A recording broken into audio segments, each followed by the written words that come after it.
Cheers. SMR Graphics, just so you know, you have the first sub icon on your name as well, forever remembered. Let's watch this Mr. Beast video real quick, and like I said, I'm excited to talk about Beam stuff. Mr. Beast crew members who have either been Hold up, sorry. publicly fired or have disappeared without explanation. Sound okay? And we're going to talk about all of them, beginning with Matt Turner, who had one of the more controversial endings to with Mr. Beast. Matt Turner was initially hired as an editor for Mr. Beast back in 2018. So I actually found Mr. Beast this year. I don't know, like obviously he's the most subscribers on YouTube, or not, maybe not the most subs. Maybe he is the most subs. I don't know. Anyways, he's obviously one of the greatest creators to ever do it on the platform. I found him this year, did a whole binge. My kids love him. It's really interesting. I've never seen this guy. I wasn't watching a lot of his videos during this time. Yet only 5 months after getting hired, Matt would upload a video to his personal channel titled "Why I Quit Working for Mr. Beast," in which he'd explained that he was no longer Let me say this. If you get fired from a job or you leave, making a public goodbye is never a good idea.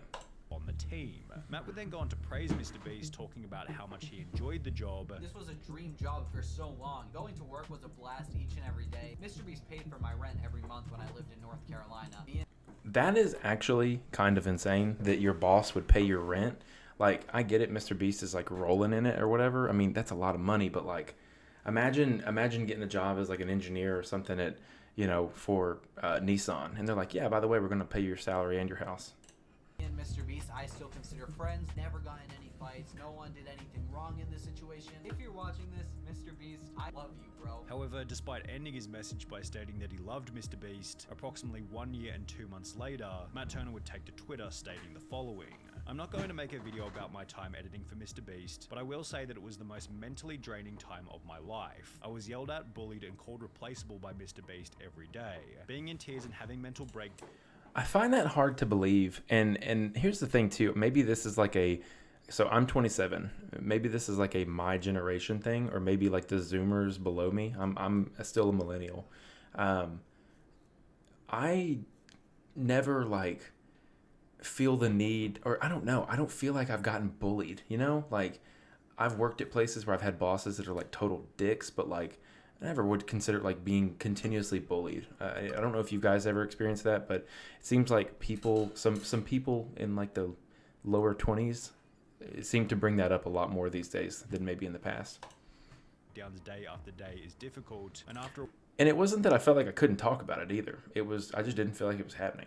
a while it became too much. After every editing mistake I made, I was made to feel like an absolute idiot. So that's a summary of almost every day on the team. That's what it was like to work for Mr. Beast, and that is why I don't work there now. While Matt might have thought that his Mr. Beast call-out would command a bunch of respect and sympathy, the opposite of this happened, and everyone instead began to stick up for Mr. Beast. I think people are jumping to conclusions with this Mr. Beast stuff. If this editor really was harassed like that, wouldn't he have spoken up sooner? He's one of the most famous YouTubers, so it would have been easy to start accusing him. I think the bullying... Do you guys believe in the whole you can only punch up thing? Because that's kind of what this guy is saying here, is because he's one of the most famous YouTubers, it would be easy to start accusing him.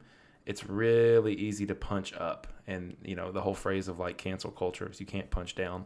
It's kind of dumb, scuffed. Exaggerated. So basically, Mr. Beast editor is a kid Master Flex says it's just an easy way to get money out of people. Dude, 100%. Experienced the real working world, so throws a tantrum and starts slamming Mr. Beast with unsupported allegations the moment it gets tough. Kids these days. Bruh, this was 1 year ago. Why are you coming at him now? Keemstar would point out the most obvious flaw with Matt's Twitter thread. I just find it very strange that he's coming out saying all this negative stuff about Mr. Beast when a year ago, when he actually left, he uploaded a video saying it was the greatest time of his life. Whilst others came forward stating that they had a great time working with Mr. Beast. I've known Mr. Beast for over 3 years now, and I was helping him with graphics for his channel. I don't even have one experience of him being mean or disgruntled to me in any way. He was always very kind and very nice. Which was once again echoed by Keemstar. I talked to one of his employees, and he seemed like he loved working for him, and Mr. Beast seemed like a really cool, genuine guy. Things became even worse for Matt after Mr. Beast had a phone call with Keemstar. And what Mr. Beast told me is basically when they fired him or whatever, they gave him $10,000. I just want to let you guys know, those of you who have subbed, you now also have a special role in our Discord. So I just wanted to tell you guys how much I appreciated y'all. So you guys now have a Twitch sub attached to your person in Discord, and also that's really funny. Here's a link to our Discord. If you're not already there, jump in. Sorry. And they got him a job at Sword. And shortly thereafter, Matt deleted the tweets and was even brave enough to claim that his Twitter had been hacked. There's nothing worse. Okay, let me interrupt here for a second. I don't think that there's anything worse or going to lose you like bigger standing if you have a following or you're trying to make a big claim than apologizing. If like that might sound kind of scuffed, but like if you're an asshole on the internet or like you portray an asshole, the character you are is like a jerk. The moment that you start either one coming out of character or B, you start rolling back and start apologizing, you're going to lose all your credibility. The internet's going to go after you. Same thing happened with the DaBaby thing. I don't know if you guys are familiar.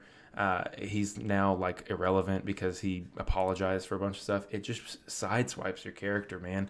Either stick to it, just be who you are, be an asshole, and people either like you or don't like you. Normally people like you more if you're just a straight up ass and you like stand by it because it's entertaining. Despite basically being laughed off the internet, Matt Turner continues to upload van life videos, one of which including a pretty weak apology to Mr.Beast. If anyone was offended by me saying that wasn't the best experience, well then I do apologize. With the whole ordeal being 100% they're just seeking attention coin. Luke. What did you gain from it, really? A little bit of clout from the beginning. You destroyed any chance of you having an actual YouTube career, and all of those views went away immediately. And now you're just forever tainted with the fact that you're just the guy that lied about Mr.Beast. However, Matt Turner wasn't the only person to try and expose Mr.Beast before having it backfire terribly. Back in 2018, Fly Does YT I don't know this guy either. I haven't seen him in any of the videos. uploaded a video titled My Experience Editing for Mr.Beast, Worst Week of My Life, in which he'd foolishly accused Mr.Beast of faking the content before going on to make the bizarre point that Mr.Beast didn't even appear in the videos. When you make a YouTube video for your channel, you should, we'll go film your video without you. That's cool, yeah. The claims were so outrageous that That's Mr. kinda Beast lame. himself took to Twitter before Like, I feel like even the way that guy was just saying that, it was kind of like, oh, I already know I don't trust you. I already know you're clout chasing, being fake. stating, if you think I'm faking my videos, then ask the streamer to whom I gave hundreds of thousands of dollars when they get them. Go and ask somebody who got part of the $500,000 that I gave away this year when they got it. You will not find a person who said I did not give them any money. These tweets were followed by Mr.Beast appearing on Drama Alert, where he'd explain the situation from his perspective. I paid for his plane ticket, his Uber, his hotel for a week, his Uber, and his plane ticket, which he made a 25-minute quote-unquote exposing video on me, but doesn't mention that I spent thousands of dollars getting him here, paid him $750 for like 5 days worth of work, which is really good pay. He has all these issues, quote-unquote, but he doesn't say any of them to me while he's here. He doesn't talk to me while he's here. He just bundles it all up so he can make this 25-minute video and blow everything out of proportion when he gets home. Before going on to absolutely destroy the claims that his videos were fake. My videos aren't fake. Like, I counted to 100,000. I watched Dance to Your Dead for, whatever. I give streamers $30,000. It's just slander from his part. Whilst providing an explanation for why he wasn't able to fully appear in one of the videos. Hey, side thing, Keemstar's beard here, perfect. Have Crohn's disease. Most of you don't know what it is. It was really acting up. So I said, hey, you guys go film the rest of the video. I want to go nap. I got to take it easy. Now he's making an exposed video like, oh, Mr.Beast doesn't film his own videos. Like, what are you going on about, man? You're trying to pin the fact that I have an illness on me. And like, I'm not public about this type of stuff. Which once again prompted a former employee to come out stating, as someone who is friends with both Mr.Beast and Fly, it is my unbiased opinion that Fly is in the wrong. Unlike Matt Turner, Fly has since had a relatively successful career, having built a channel with over 300,000 subscribers, yet he hasn't been nearly as successful as Jake the Viking. I remember this guy. I've seen this guy. Ending with Mr.Beast is Yeah, always coin the says most true. beneficial Hold on. path. I know it. Jake appeared on the Mr.Beast channel for the first time back in June 2018, as Jimmy required a strong character to include within the videos. Can you dip this in the water tank for me? It's really heavy, but you're like a big boy. At this point in time, the content was often quite physical, and therefore having Jake as a member of the team worked out perfectly. However, by early 2020, the content became less focused on physical challenges, and as a result, Jake began to appear in fewer and fewer videos. He'd be seen one last time in $60,000 Extreme Hide and Seek Challenge, which was followed by a comment to Jake's TikTok 2 months later asking, "Are you still working with Mr.Beast?" To which he'd he'd respond, lol lol nah, they fired me. 9 days later, Jake will clarify this comment by uploading a now incredibly viral video titled Why I Left Mr. Beast, in which he'd explain why he had been let go. And it came down to my piece no longer fit the puzzle.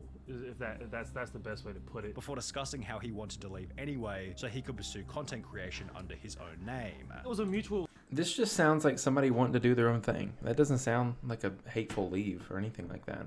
Leaving, I'd already told him multiple times, you know, what I wanted to do was kind of be my own boss, do my own thing. Me and Jimmy did not have any type of falling out, you know, so everything's cool. Mr. Beast still love you, bro. Basically, he got tired of being an employee. He wanted to start his own brand, exactly. be his own boss, do his own thing, which is respectable. He didn't want to be just that guy on every Mr. Beast video. Good luck to you, Viking. Jake's peaceful ending in combination with his unique...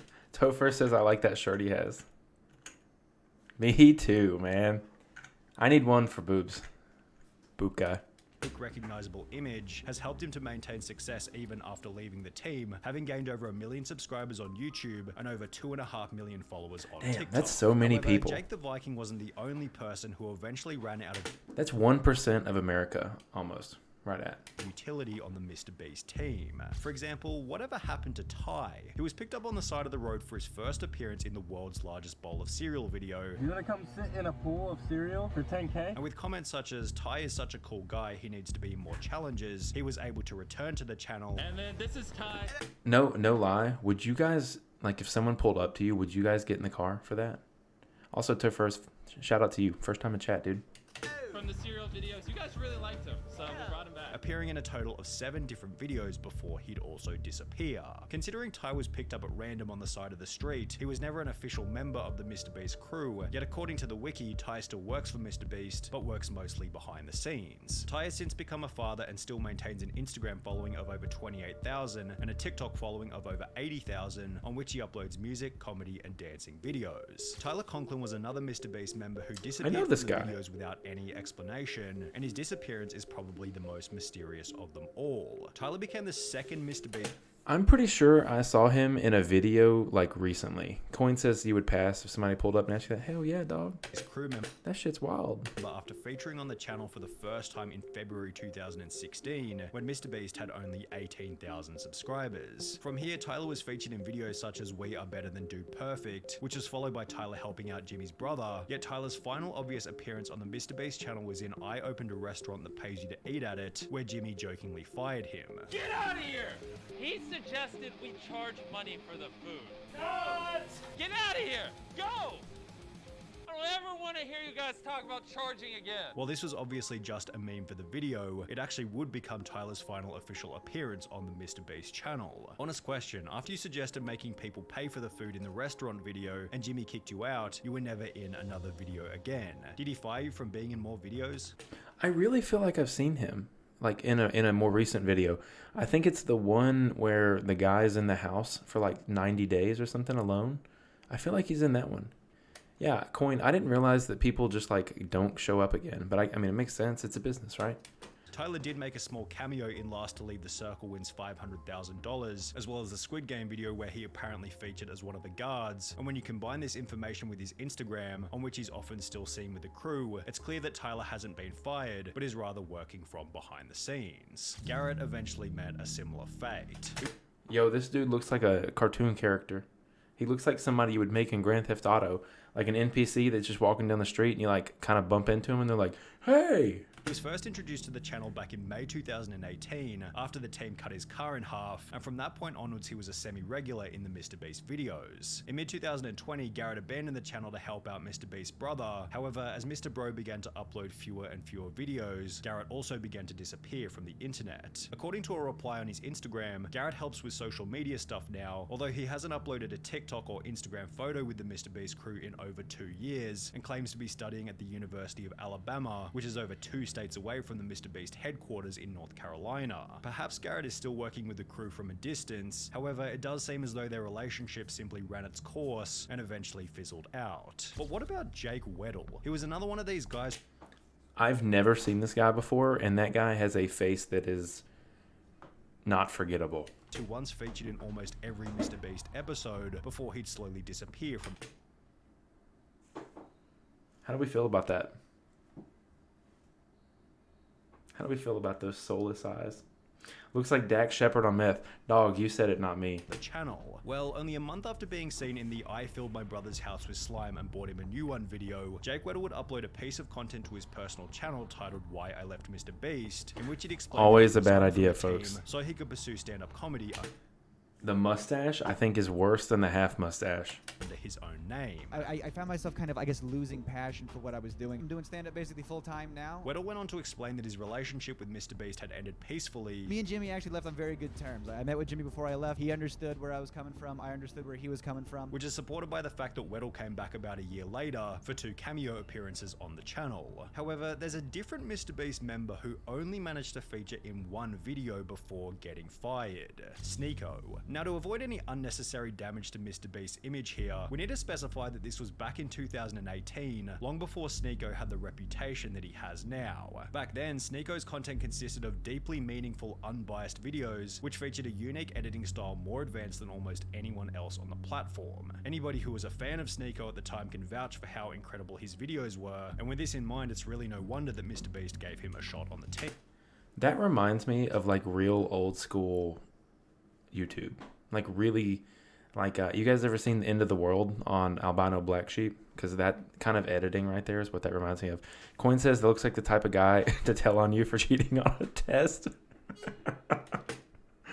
Sneeko made his first appearance in the Oh, I that's Built a cool. Working Car Using Only Legos video. However, as explained by another video uploaded to Sneeko's personal channel titled The Most Important Lesson I Learned Working for Mr. Beast, his employment didn't last for very long. I started working for Mr. Beast 2 years ago. It didn't last long because I got caught up with my ego, and this was during a time when I wasn't uploading on YouTube at all. Sneeko maintained a level of respect toward Mr. Beast even after leaving the team. However, the same can't be said for Marcus Pearson, who became the most controversial firing in Mr. Beast history. When Marcus was first introduced to the channel back in 2019, he quickly became a fan favorite. However, after being featured in the Mr. Beast Christmas special that very same year, Marcus stopped appearing in any of the videos. 5 months later in May 2020, a fan would ask on Marcus's TikTok, I've never seen this guy.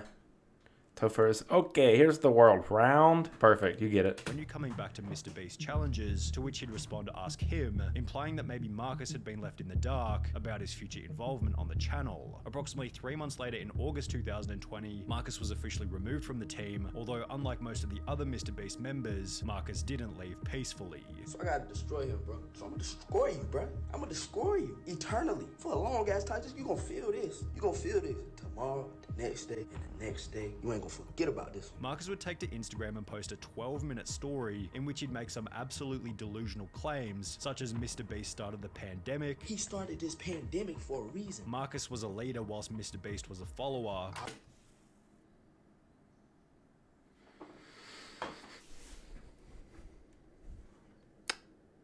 Well, Mr. Beast started the pandemic. That's crazy. I thought it was Joe Biden. I was born a leader, and he was born a follower. He was That's kinda stealing wild, too. sauce. I was borrowing sauce and paying homage. You feel me? What does that mean? Am I too old to understand what that means? Mr. Beast was a broken person for firing him. The only conclusion that I can make is that he's broken somewhere else. That's the only conclusion that I can come up with. While it seemed like Marcus's goal was to discredit Mr. Beast, My dog's got crystals in his room to make his cold go away. Or like make his mind clear. Easy crystal guy. Easy. the only person he seemed to discredit was himself, given Marcus's rant was so delusional and unfounded that it just made him look like an idiot. It's been stated all around the internet that Marcus was fired because of unacceptable behavior and a drug problem, although there's no evidence anywhere to support his claims. Mr. Beast stated in a podcast that their revenue dropped massively at the start of the pandemic, and the more likely reality was that Marcus was fired to save money on wages during a tough economic time. Marcus maintains an Instagram following of around 75,000, yet he's only made one post in the last 2 years, showing that his rant against Mr. Beast also marked the end of his online career. Okay. Interesting. I was really curious about that. Hey, here's the link to the video. Go like the video. Boogie recently announcing that he's basically SunnyV2. He's a really good content creator. I like a lot of what he does. So it's in chat and it's good. So